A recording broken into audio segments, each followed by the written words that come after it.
ఈరోజే రెండవ వైశాఖ శనివారం, పైగా నవమి తిథితో కలిసి వచ్చింది. వైశాఖ మాసము అంటే శ్రీ మహావిష్ణువుకు ఎంతో ప్రీతికరమైన మాసం. అందున శనివారము అంటే ఆయనకు ఎంతో ప్రీతికరం. అందుకే ఈ మాసాన్ని మాధవ మాసము అని పిలుస్తారు. మరి ఎంతో విశేషమైన ఈ వైశాఖ మాసం శనివారం రోజు ఈ కథలను విన్నా, చదివినా, చెప్పినా, వినిపించినా జన్మల పాపాలు తొలగి కోటి జన్మల పుణ్యం వస్తుంది, సకల శుభాలు కలుగుతాయి. మరి ఆ కథలేంటో ఇప్పుడు ఈ వీడియోలో తెలుసుకుందాం. పూర్వకాలంలో అవంతి దేశంలో భాగ్యనగరము అనే ఒక పుర పట్టణం ఉండేది. పేరుకు తగినట్లుగానే ఆ పట్టణంలో భాగ్యవంతులకు కొదవలేదు. అయితే వారు తమ తమ సంపదలను చూసుకుని గర్విస్తూ మిగిలిన సామాన్యులను అతిహీనంగా చూసేవారు.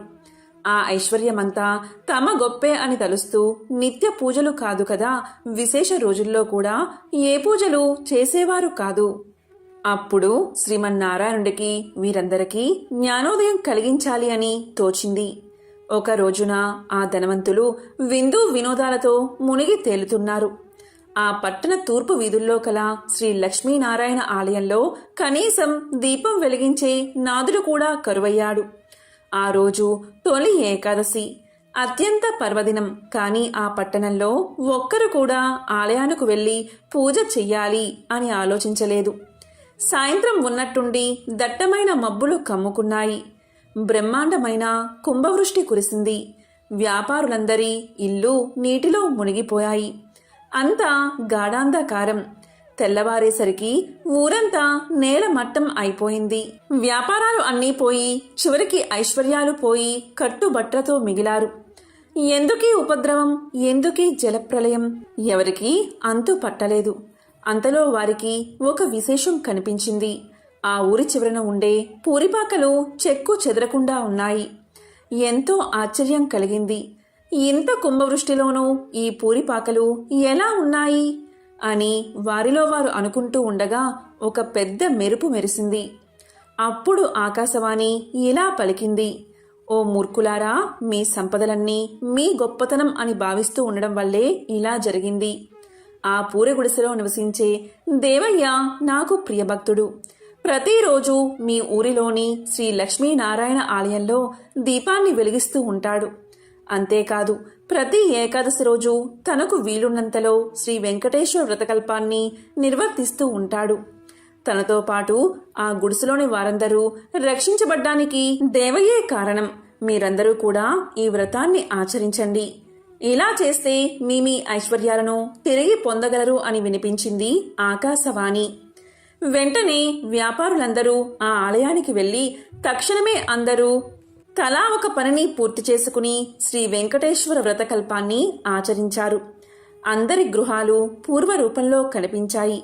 ఆ రోజు మొదలు ఆ వర్తకులందరూ శ్రీవారి భక్తులై ప్రతి ఏకాదశి రోజు శ్రీ వెంకటేశ్వర స్వామి యొక్క వ్రతకల్పాన్ని ఆచరిస్తూ బతికి ఉన్నంతకాలం సుఖ సౌభాగ్యాలతో ఉండి చివరికి ముక్తిని పొందారు అని శ్రీ వశిష్ఠుల వారు వివరించి చెప్పారు. ఈ కథను విన్నవారు, చదివినవారు, ప్రసాదం స్వీకరించిన వారు శ్రీవారి కృపకు పాత్రులై మహాభాగ్యాన్ని పొందుతారు. పూర్వకాలంలో నగరి అనే గ్రామంలో ధనగుప్తుడు అనే ఒక వ్యాపారి ఉండేవాడు. అతను పరమ లోభి. ఎంత ధనాన్ని సంపాదించినా అతని లోభితనానికి అంతులేకుండా పోయేది. ఈ ఐశ్వర్యమంతా తన గొప్పే అని భ్రమలో కొట్టు మిట్టాడుతూ ఉండేవాడు. ఎంతటి వారినైనా ఈ అహంకారమే కదా పాతాళానికి అనగదొక్కేది. ధనగుప్తుడి భార్య కాంతిమతి. ఆమె ఎంతో భక్తి కలిగి ఉండేది. వారికి 3 కుమార్తెలు. చివరి కూతురైన కుమారికి దైవభక్తి ఎక్కువగా ఉండేది. ఎల్లప్పుడూ ఆ శ్రీనివాసుణ్ణి తలుస్తూ ఉండేది. తండ్రికి తెలియకుండా వీలు ఉన్నప్పుడల్లా శ్రీ వెంకటేశ్వర స్వామివారి ఆలయానికి వెళ్లి స్వామిని దర్శించుకుని వస్తూ ఉండేది చిన్న కూతురైన కుమారి. ఆమె ఆలయానికి వెళ్ళినప్పుడల్లా అక్కడ ఇచ్చిన ప్రసాదాన్ని ఇంటికి వచ్చి అందరికీ ఇచ్చినా తండ్రి మాత్రం ఎప్పుడూ తీసుకునేవాడు కాదు. భర్త ప్రవర్తనకు కాంతిమతి ఎంతగానో బాధపడేది. ఒకరోజు కుమారి తన స్నేహితురాలి ఇంట శ్రీ వెంకటేశ్వర స్వామివారి వ్రతం జరుగుతుంది అని తెలుసుకుని వెళ్ళాలి అని అక్కడికి వెళ్తుంది. వ్రతం పూర్తయ్యేసరికి మిట్ట మధ్యాహ్నమయ్యింది. ప్రసాదాన్ని తాను స్వీకరించి కొంచెం పొట్లంగా కట్టుకుని ఇంటికి బయలుదేరింది కుమారి. మార్గమధ్యలోకి వచ్చేసరికి ఎండ తీవ్రత ఎక్కువైంది. ఎక్కడైనా కొంచెం దాహం తీర్చుకుందామని కుమారి అనుకోగానే ఆ పక్క వీధిలోనే తన తండ్రి అంగడి ఉందని కుమారికి గుర్తొచ్చింది. వెంటనే అంగడికి వెళ్లి వ్రతం గురించి తండ్రికి చెప్పకుండా నీళ్లు అడిగి తాకింది. తండ్రి కోపగించుకుంటాడు అనే భయంతో కంగారుగా దాహం తీర్చుకుని వడివడిగా ఇంటిదారి పట్టింది కుమారి. ఈ హడావిడిలో కుమారి ప్రసాదం పొట్లం దుకాణంలోనే మర్చిపోయి ఇంటికి వెళ్ళిపోయింది. ఇంతలో ఆ బజారులో ఒక్కసారిగా అలజడి మొదలైంది. ప్రజలందరూ హాహాకారాలు చేస్తూ గగ్గోలు పెడుతున్నారు. పెద్ద అగ్ని ప్రమాదం సంభవించి ఆ వీధిలోని దుకాణాలన్నీ అగ్నిదేవుడి ప్రతాపానికి ఆహుతి అవ్వడం మొదలుపెట్టాయి. అసలే మెట్ట మధ్యాహ్నం, దానికి తోడు తీవ్రమైన వడగాలి. శరీరం భయంతో కంపించిపోయింది వ్యాపారికి. ఇంకొద్ది క్షణాల్లో తన దుకాణం కూడా బూడిద కావాల్సిందే. ఈ ఆలోచనతో అతని చేతులు వణికిపోతున్నాయి. దుకాణం నుంచి అందరూ బయటకు పరుగులు తీశారు. కానీ వ్యాపారి మాత్రం అలాగే ఉండిపోయాడు. దుకాణాన్ని విడిచిపోబుద్ధి కావడం లేదు. అక్కడే ఉంటే తాను కూడా మాడి మసైపోగలడు. ఈ కంగారుతో చేతికి ఏదో పొట్లం తగలగానే ఏ ఆలోచన లేకుండా తీసి నోట్లో వేసుకున్నాడు. అది తీయగా అనిపించింది. అంతేకాదు, వ్యాపారి మనసు కొంచెం స్థిమితపడింది. ప్రశాంతంగా అనిపించింది. అప్పుడే ఒక అద్భుతమైన సంఘటన జరిగింది. మంటలన్నీ ధనగుప్తుడి దుకాణం వద్దకు వచ్చి ఆగిపోయాయి. ఒక్క నిప్పురవ్వ కూడా ధనగుప్తుడి దుకాణాన్ని తాకలేదు. ఏమిటి విచిత్రం, ఏమిటి మాయా, ధనగుప్తుడికి నోట మాట రావడం లేదు. ఇంతలో ఈ వీధిలో అగ్ని ప్రమాదం జరిగిందని తెలిసి ధనగుప్తుడి భార్య కాంతిమతి కుమార్తెలతో సహా భయ ఆందోళనతో ఆ శ్రీనివాసుణ్ణి ప్రార్థిస్తూ అక్కడికి వచ్చింది. దుకాణం వరకు వచ్చిన మంటలు పక్కనే ఉన్న అంగడి వద్దే ఆగిపోవడం చూసి వారందరూ సంభ్రమాశ్చర్యాలకు లోనయ్యారు. అప్పుడు కుమార్తెకు తాను దుకాణంలో మర్చిపోయిన పొట్లం గుర్తుకు వచ్చింది. ధనగుప్తుడు అంతకుముందు తిన్నది అదే పదార్థంగా గ్రహించాడు.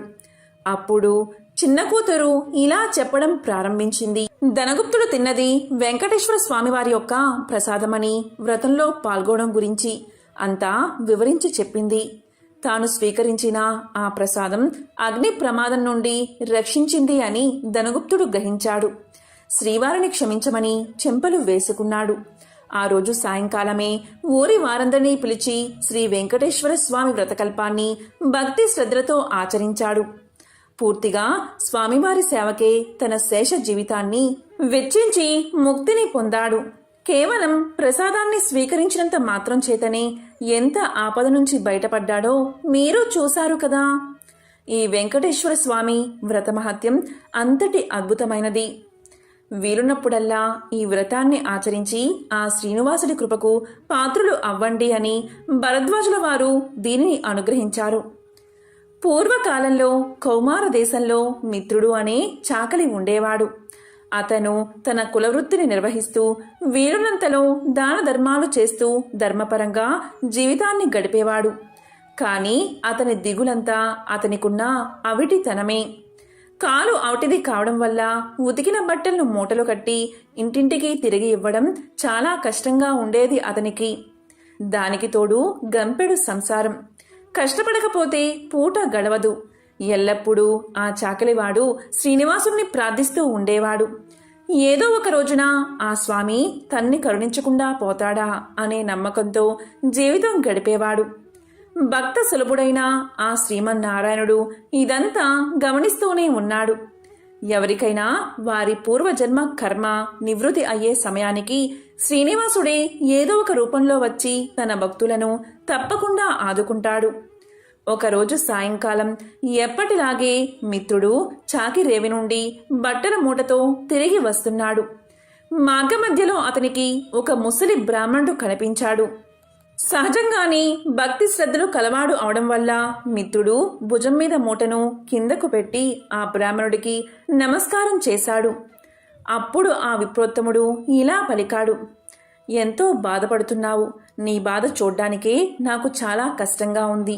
నువ్వెంత కష్టపడుతున్నావో కదా అని అడిగాడు. అప్పుడు మిత్రుడు ఇలా అన్నాడు, స్వామి, మీరు ఎవరో కానీ మహానుభావుల్లాగా ఉన్నారు. నాది గంపెడు సంసారం.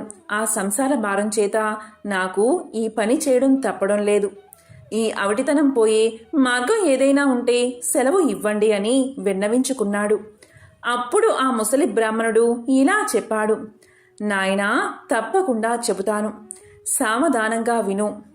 నీ అవటితనం పోవడమే కాకుండా నీకు అష్ట ఐశ్వర్యాలు కలిగే వ్రతం ఒకటి ఉంది.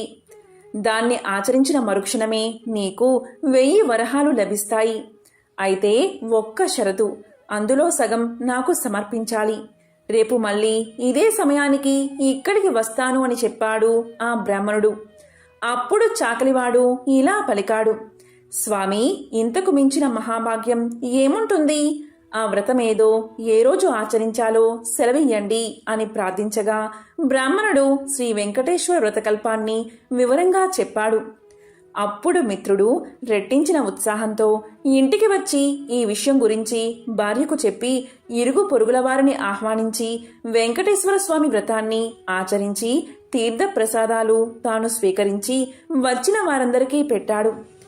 ఇంతలో ఇంటి బయట ఏదో కోలాహలం వినబడింది. మిత్రుడి కుమారుడు ఇంటి బయట నుంచి పరుగు పరుగున వచ్చి, నానా, రాజుగారి భటులు మీకోసం వచ్చారు. రాజుగారు మీకు కట్న కానుకలు పంపించారట అని పలికాడు. వెంటనే రాజభటులు వచ్చి మిత్రుడితో ఇలా అన్నారు, రాజుగారి ఆస్థానంలో నిన్ను చాకలిగా నియమించారు అని చెప్పి 1000 వరహాలు బహుమానంగా ఇచ్చారు. 1000 వరహాల మూట పెట్టి 1 వారం లోపల వచ్చి రాజుగారి కొలువులో చేరవలసింది అని తెలియచేశారు. మిత్రుడి ఆనందానికి అవధులు లేవు. వారం దాకా ఎందుకు, రేపే వెళ్తాను అని మూటాముళ్ళు సర్దుకుని మరుసటి రోజు తెల్లవారుజామునే ప్రయాణం కట్టాడు. ఆ ఆనందంలో ఆ ముసలి బ్రాహ్మణుడి సంగతే మర్చిపోయాడు. మార్గమధ్యలో గుర్తుకు రాగా 1 నెల తర్వాత కలవచ్చులే అనుకున్నాడు చాకలి. వెళ్ళి రాజుగారి ఆస్థానంలో చేరాడు. రోజులు నెలలు గడిచిపోతున్నాయి. ఆ బ్రాహ్మణుడికి ఇచ్చిన మాట పూర్తిగా మర్చిపోయాడు. అప్పుడు బ్రాహ్మణ రూపంలో వచ్చిన ఆ స్వామివారికి కోపం వచ్చింది. మానవ నైజం ఇంతే అనుకున్నారు. స్వామివారు తన మహత్యాన్ని చూపించాలి అని నిర్ణయించుకున్నారు. మరుసటి రోజే రాజుగారి ఆస్థానంలోని రాణిగారి నగలు మాయమయ్యాయి. మిత్రుడికి కఠిన కారాగార శిక్ష పడింది. రాజభటులు మిత్రుణ్ణి పలు విధాలుగా శిక్షించారు. ఎందుకు ఇలా జరిగింది, ఎందుకీ అభాండం తన మీద పడింది అని తలుస్తున్న మిత్రుడికి ఆ రాత్రి స్వామివారు కలలో కనబడి వృద్ధ బ్రాహ్మణి రూపంలో వచ్చింది తనే అని, తనకు ఇచ్చిన మాట నిలబెట్టుకోకపోవడం వల్లే ఇలా జరిగిందని తెలియచేశారు. అప్పుడు మిత్రుడు ఇలా పలికాడు, స్వామి, నేను ఎంతో పాపాత్ముడిని. ఎంతటి అపరాధం చేశానో దయచేసి నన్ను కరుణించండి. ప్రతి నెల మీ వ్రతాన్ని ఆచరిస్తాను. నా సంపాదనలో సగం భాగం ప్రతి నెల జీవితాంతం తమకే సమర్పిస్తాను అని చెంపలు వేసుకుని స్వామివారిని పరిపరి విధాలుగా వేడుకున్నాడు. భక్తజన బాంధవుడైన స్వామివారు అందుకు సంతోషించి మిత్రుణ్ణి అనుగ్రహించారు. శ్రీవారి అనుగ్రహం చేత రాణిగారి నగలు వేరే ప్రదేశంలో మరుసటి రోజే దొరికాయి. మిత్రుడు దొంగలించలేదు అని రాజుగారు గ్రహించారు. మిత్రుడిని కారాగారం నుంచి వదిలేశారు. అప్పట్నుంచి మిత్రుడు స్వామివారికి ఇచ్చిన మాట ప్రకారం ప్రతి నెల శ్రీ వెంకటేశ్వర స్వామివారి వ్రతాన్ని ఆచరిస్తూ తన సంపాదనలో సగభాగం స్వామివారికే సమర్పిస్తూ కలకాలం సుఖంగా జీవించి చివరన ముక్తిని పొందాడు అని అత్రి మహర్షివారు సెలవిచ్చారు. పూర్వకాలంలో సుగద సామ్రాజ్యంలో విష్ణుచిత్తుడు అనే శ్రీహరి ప్రియభక్తుడు ఉండేవాడు. అతనికి 9 మంది ఆడపిల్లలు. అతను ఎంతో పాండిత్యం తెలిసినవాడు. అయినా కూడా పేదరికంలో బాధపడుతూ ఉండేవాడు. విష్ణుచిత్తుడి భార్య తారామతి ఎల్లప్పుడూ ఆ శ్రీమన్నారాయణుడి పాదపద్మాలయంతే మనసు లగ్నం చేసి ప్రార్థిస్తూ ఉండేది. అప్పుడప్పుడు వివాహాది శుభకార్యాల్లో పాల్గొనేవాడు విష్ణుచిత్తుడు. దక్షిణగా వచ్చే కొద్దిపాటి సొమ్ముతో అష్ట కష్టాలు పడుతూ సంసార సాగరాన్ని సాగిస్తున్నాడు. పిల్లల పెళ్ళిళ్ళు ఎలా జరపాలి అని ఆలోచిస్తూ శ్రీనివాసుని తలుచుకుంటూ కాలం గడిపేది విష్ణు చిత్తుని భార్య. ఒకరోజు ఉదయాన్నే ఒక వృద్ధ బ్రాహ్మణుడు విష్ణు చిత్తుని ఇంటి తలుపు తట్టాడు. అయ్యా, నేను వంగదేశపు వాడిని. ఒక యజ్ఞం నిమిత్తం వెళుతూ దారి మధ్యలో ఈ దేశానికి వచ్చాను. దయచేసి ఈ ఒక్కరోజు మీ ఇంట్లో ఉండనిస్తే తిరిగి రేపు ఉదయాన్నే వెళ్ళిపోతాను అని అర్థించాడు. అప్పుడు విష్ణు చిత్తుల వారు ఇలా పలికారు: స్వామి, అంతకు మించిన అదృష్టం మాకేముంది? తమరు ఎటువంటి సంకోచమూ లేకుండా మా ఇంటిలో ఉండండి అని ఆ వృద్ధ బ్రాహ్మణుణ్ణి లోపలికి తీసుకువచ్చి సపరి చర్యలు చేశాడు. వృద్ధ బ్రాహ్మణుడు విష్ణుచిత్తుడి భార్యను చూసి ఇలా అన్నాడు: ఏమమ్మా అలా ఉన్నావు? ఏమిటి నీ దిగులు? నాకు చెప్పు అన్నాడు. అప్పుడు తారామతి ఇలా పలికింది: స్వామి, మీరు చూస్తే తేజో సంపన్నులాగా ఉన్నారు. నాకు చింత ఏమీ లేదు. కేవలం నా బాధ అంతా నా బిడ్డల వివాహం గురించి మాత్రమే అని విన్నవించింది. అప్పుడు వృద్ధ బ్రాహ్మణుడు ఇలా పలికాడు: నీ కష్టాలన్నీ తొలగి నీ కుమార్తెలకు శుభప్రదంగా వివాహం కలగడానికి ఒక అద్భుతమైన వ్రతాన్ని చెప్తాను. ఆ వ్రతాన్ని ఆచరించడం వల్ల మీ కష్టాలన్నీ తొలగిపోయి భోగ భాగ్యాలతో తులతూగుతారు. శ్రీ వెంకటేశ్వర స్వామివారి వ్రతం ఎంతో సులభతరం అని వ్రత విధానాన్ని మొత్తం ఆ దంపతులకు వివరించి చెప్పాడు. అప్పుడు విష్ణుచిత్తుడు సంతోషించి ఇలా పలికాడు: స్వామి, మహా సంతోషం. ఇంతకు మించిన మహాభాగ్యం మాకు ఏముంటుంది? ఎన్నో రోజులు ఎందుకు, శుభస్థ శీఘ్రం అని అన్నారు కదా మన పెద్దలు. ఈరోజే శనివారం. ఎంతో శుభమైన ఈ రోజు తమరు సెలవిచ్చిన శ్రీ వెంకటేశ్వర స్వామివారి వ్రతాన్ని ఆచరిస్తాము అని విష్ణుచిత్తుల దంపతులు తమ కుమార్తె అందరితో కలిసి ఆ రోజు సాయంకాలమే బంధుమిత్రులను ఆహ్వానించి శ్రీ వెంకటేశ్వర స్వామివారి వ్రతాన్ని అత్యంత భక్తి శ్రద్ధలతో ఆచరించారు.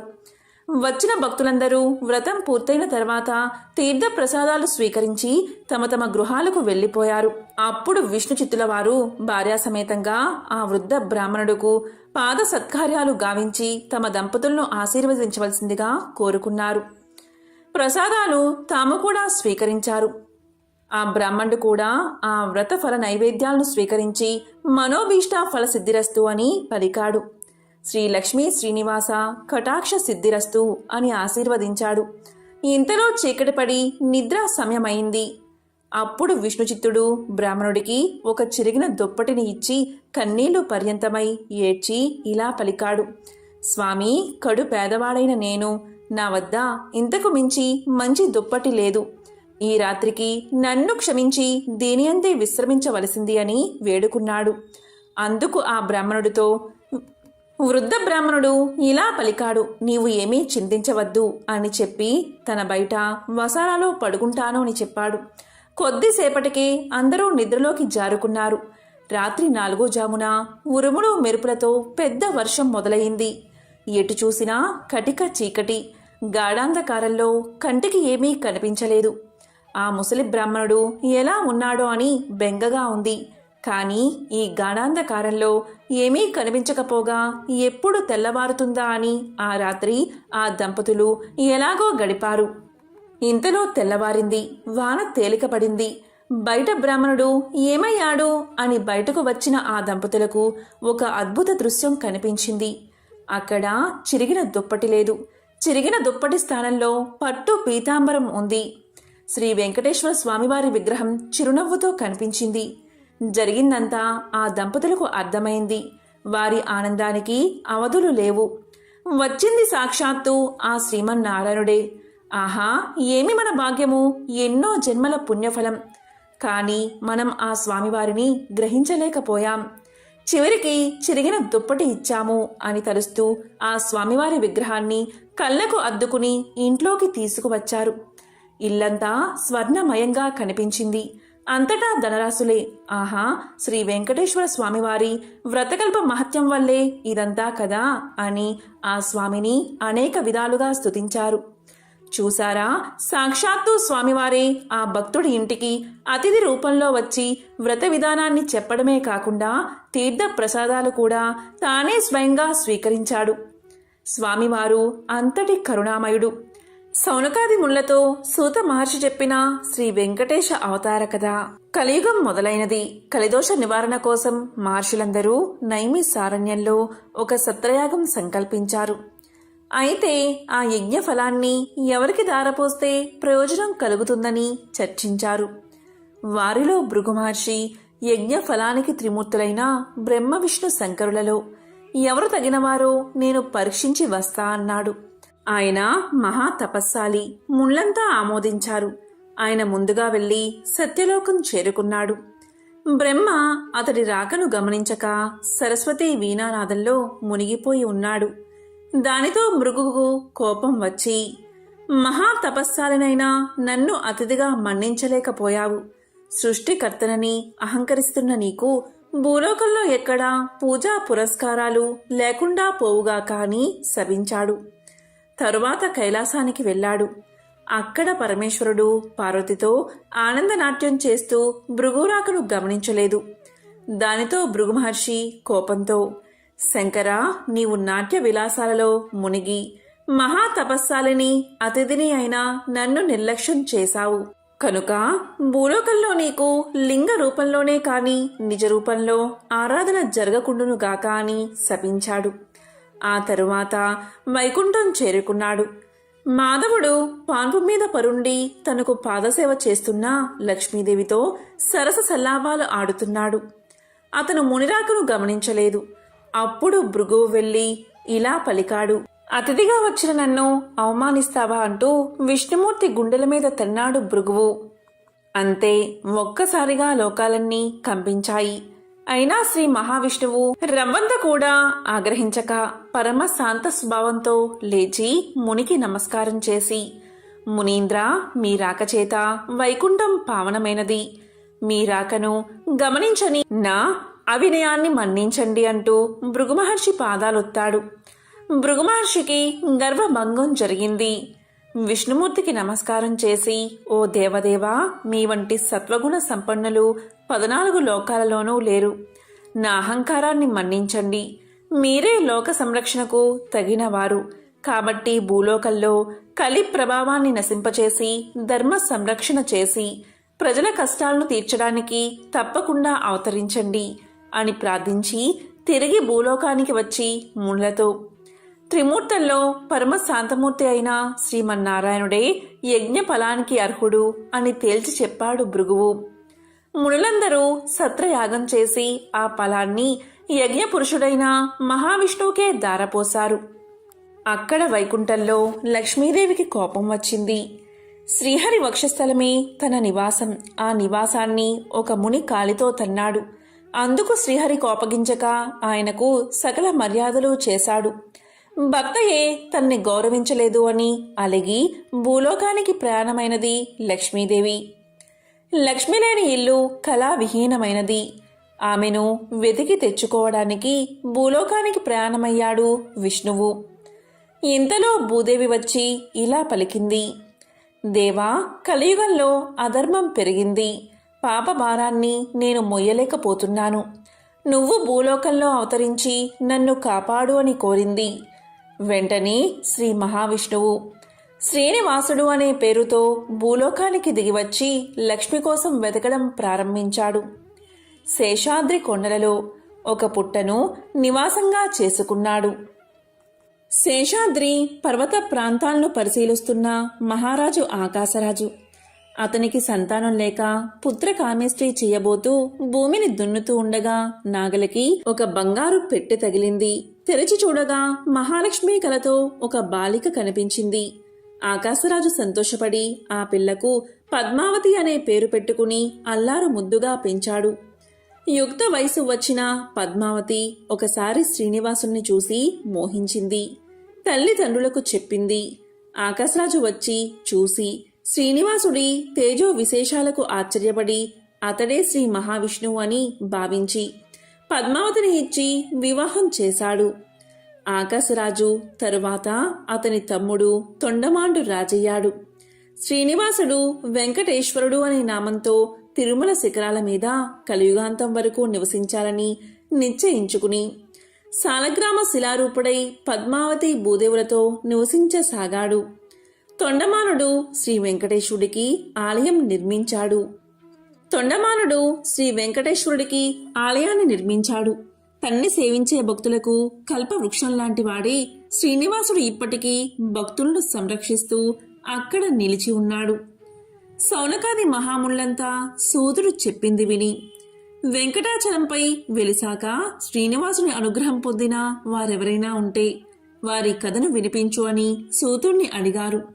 అప్పుడు సూతుడు ఇలా చెప్పడం ప్రారంభించాడు.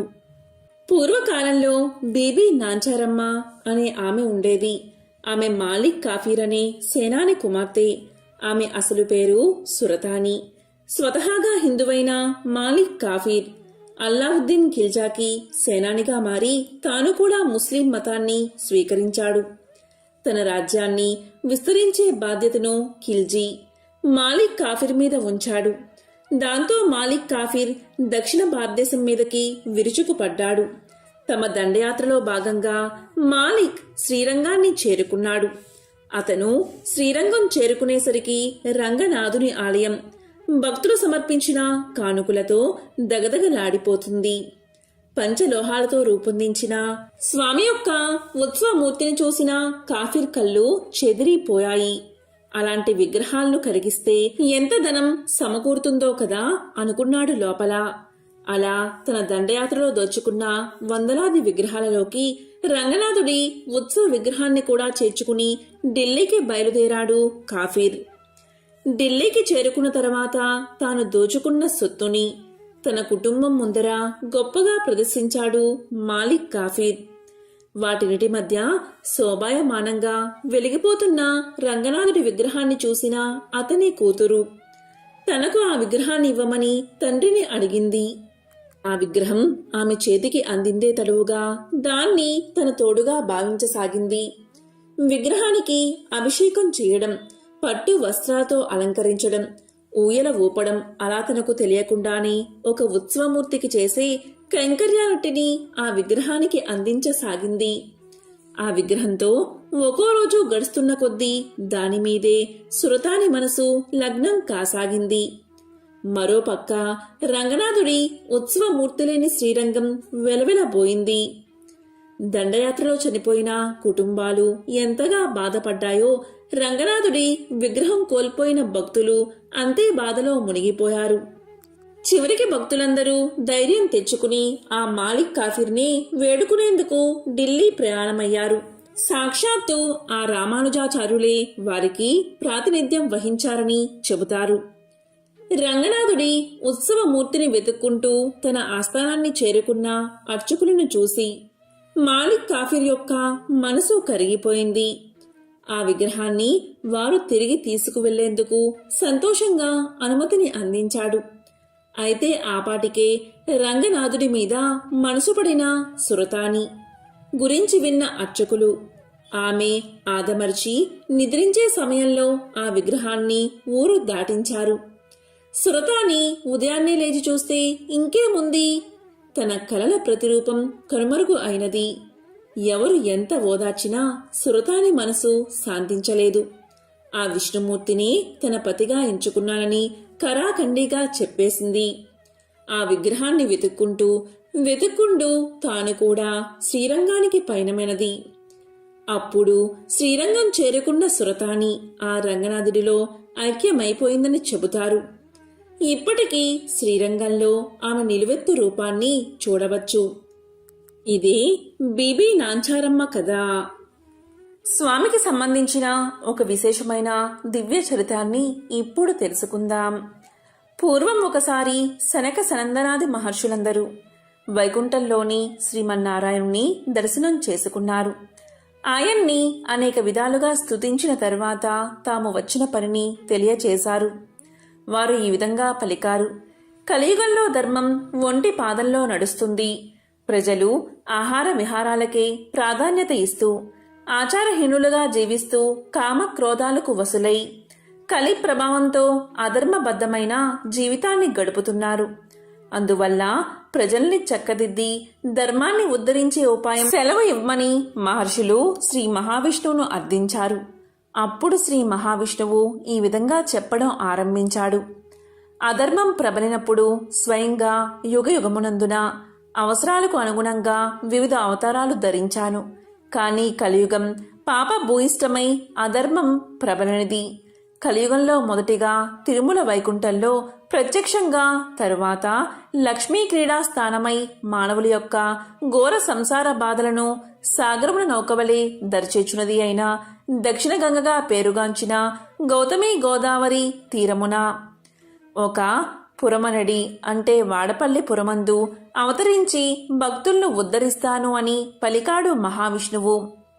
ఈ విధంగా ఆయన ఇచ్చిన మాట ప్రకారం కలియుగ ప్రారంభమున తిరుమలలో శ్రీవారు అవతరించడం జరిగింది.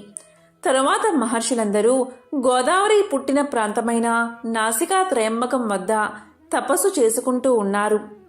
అప్పుడు శ్రీ స్వామివారు వారిని అనుగ్రహించి ఎర్ర చందనము అనే కొయ్యలో లక్ష్మీ సహితంగా అవతరించడం జరిగింది. ఇక మహర్షులందరూ శ్రీవారిని అర్చించుకుంటూ ఉండగా శ్రీ స్వామివారి ఆజ్ఞ మేరకు ఒక చందన వృక్ష పేటికలో ఉంచి వాడపల్లి క్షేత్రం చేరుకుని భక్తులను అనుగ్రహిస్తాను అని స్వామి తెలియచేశాడు. కొంతకాలానికి నౌకాపురి ప్రజలకు అంటే వాడపల్లి ప్రజలకు గౌతమి ప్రవాహంలో కొట్టుకు వస్తున్న చందన వృక్షం కనిపించింది. తీరానికి తీసుకువద్దామని వెళ్ళినంతలో అదృశ్యమైపోవడం ప్రారంభించింది. ఈ విషయమై గ్రామస్తులందరూ పండితులతో చర్చించిన శ్రీవారి యొక్క లీలలు వారెవరూ కనుగొనలేకపోయారు. తిరిగి శ్రీవారే భక్తుడైన వృద్ధ బ్రాహ్మణుడుకు కల్లో కనిపించి, కలి కల్మషం వల్ల మీరు నన్ను కనుగొనలేకపోతున్నారు కనుక పురజనులందరూ వేకువనే గౌతమి స్నానంతో పవిత్రులై మంగళ వాయిద్యాలతో నౌకలో నదీ గర్భంలోకి వెళితే కృష్ణగరుడ వాలిన చోట నేనున్న చందనపేటిక దొరుకుతుందని చెబుతారు. దాంతో పురజనులు శ్రీ స్వామివారి ఆదేశాన్ని పాటించి నౌకలో నది గర్భంలోకి వెళ్ళగా చందన పేటిక లభించింది. దాన్ని తీరానికి తీసుకువచ్చి నిపుణుడైన శిల్పితో తెరిపించగా అందులో శంఖచక్ర గదాధారుడే లక్ష్మీ సహితుడైన దివ్య మంగళ విగ్రహం కనిపించింది. అంతలోనే అక్కడికి దేవర్షి నారదుడు విచ్చేశాడు.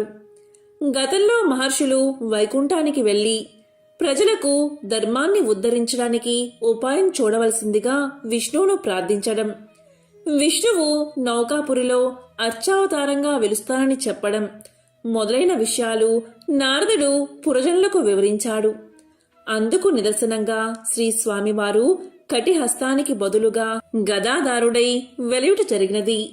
తరువాత సప్త ప్రాకారాలతో దేవాలయాన్ని కట్టింప చేశారు. వేమంటే పాపాలను, కట అంటే పోగొట్టేవాడు కనుక స్వామికి వెంకటేశ్వరుడని నాలుడే స్వయంగా నామకరణం చేసి ప్రతిష్ఠింప చేశాడు. వాడపల్లి శ్రీ వెంకటేశ్వర స్వామి నిలువెత్తు రూపం చూడగానే మనస్సును ఆకట్టుకుని తిరుమలేశుని దర్శించిన అనుభూతి మనకు కలుగుతుంది. భారతదేశంలో అశేష భక్తజనం దర్శించే ఆరాధ్య దేవాలయాల్లో వాడపల్లి ఒకటి. వాడపల్లి తీర్థమనగా వాడవాడలా ఉత్సవమే, ఆ బాలగోపాలానికి ఆనందమే. ప్రతి ఏటా చైత్రశుద్ధ ఏకాదశి నాడు శ్రీ స్వామివారి తీర్థం కళ్యాణోత్సవం వైభవంగా జరుగుతాయి. తిరుపతి మహాక్షేత్రానికి సమీపంలో ఒక పల్లెలో భీముడు అని ఒక కుమ్మరివాడు ఉండేవాడు. అతను పేదవాడు. కుండలను తయారు చేసి వాటిని అమ్ముకుని జీవనం సాగించేవాడు. అతనికి శ్రీనివాసుడిపై భక్తి ఎక్కువ. చిరకాలం దేవుణ్ణి పూజించాలి అని ఉన్న కుటుంబ పరిస్థితిని బట్టి అతనికి అలాంటి అవకాశం ఉండేది కాదు. అందువల్ల తాను కుండలను తయారు చేసే ప్రదేశంలో శ్రీ వెంకటేశ్వర స్వామివారి ప్రతిమను ఉంచుకున్నాడు. సారెపై కుండలను తయారు చేసేటప్పుడు తన చేతికి అంటిన మట్టిని పుష్పంగా చేసి భక్తితో స్వామివారి ప్రతిమ వద్ద ఉంచుతూ ఉండేవాడు. అది అతని నిత్య కృత్యంగా మారింది.